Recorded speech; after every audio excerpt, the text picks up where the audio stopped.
Sempre gosto de falar primeiro do Bitcoin, que deu origem a tudo.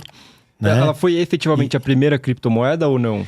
Tiveram outras tentativas, né? Mas foi a primeira que deu certo. E quem fez? Teve esse white paper, por exemplo? É muito importante, né? Esse é um outro motivo que o Bitcoin é uma boa reserva de valor, né?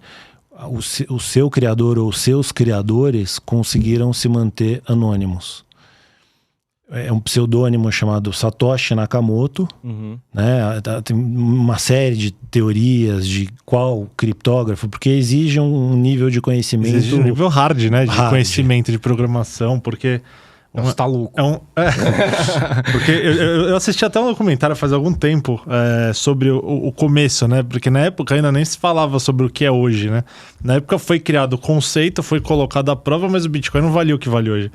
Então eles começaram a entender assim, foi feito um blog, né, pelo que eu lembro, uma pessoa publicou esse artigo de 30 páginas falando, eu estou querendo fazer isso, e as pessoas foram, não sei o que, acho legal, tal, mas ele fez sozinho? Na época as pessoas se comunicavam muito por fórum também. Fóruns, né? Fóruns e tem um mailing, né, principalmente dos cypherpunks, né, que foi onde um movimento desses coders raiz mesmo, que foi de onde surgiu o Bitcoin. Mas esse Satoshi Nakamoto, ele é uma pessoa ou é uma ou mais pessoas é tipo um Anonymous da vida.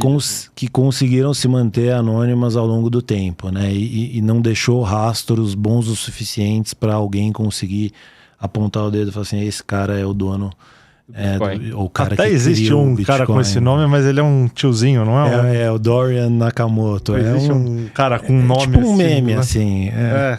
É um que dizem sobrou pro cara, né? Mas ele não sei nem se ele sabe de mascote. Que é. Ele sabe, ele foi chamado para palestrar em várias conferências e tal. Então, voltando aí sobre só mais uma pergunta relacionada a isso. Assim, por exemplo, quem diz que esse cara ou esses caras que criaram não tem uma reserva de 200 milhões de bitcoins, são os caras mais ricos do mundo e ninguém sabe? Teoricamente, a chave do Satoshi Nakamoto é um endereço que tem muitos e muitos bitcoins, só que eles nunca se movimentaram desde o início. E é possível você acompanhar, se tiver qualquer tipo de movimentação numa das carteiras dos caras originais ali, dos primeiros caras que estavam transacionando.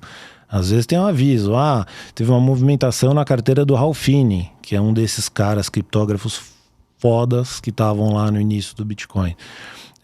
Você consegue ver isso na rede, né? Então, o que eles chamam de whales, né? Que são os grandes movimentos.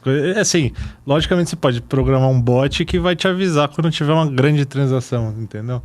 Cara, todo muito louco. Por ser tão transparente a blockchain, você tem a quantidade de dados e informações para tomada de decisão que não tem no mercado financeiro. Eu achava que era o oposto. Eu achava que realmente ninguém sabia de nada que estava acontecendo, de quem ia para quem. Sabe absolutamente tudo que está acontecendo. Se você entrar agora no seu computador, você consegue ver. Você só não sabe quem é que está transacionando, porque esses endereços são criptografados também. Entendi.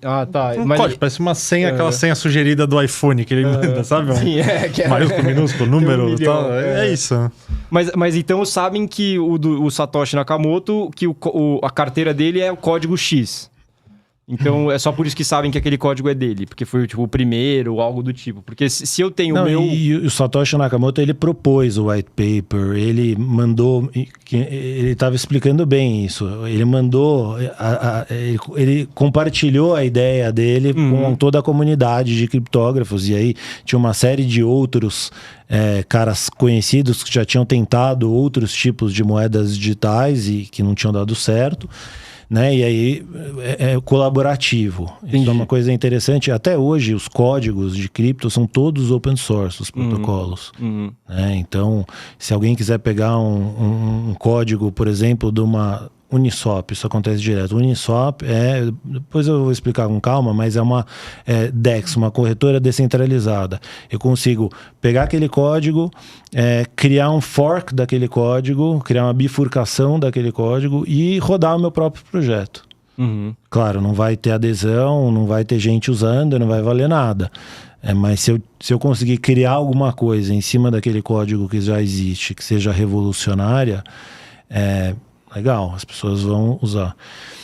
Mas a questão do Bitcoin é que ele teve uma coisa chamada, a gente chama de concepção imaculada.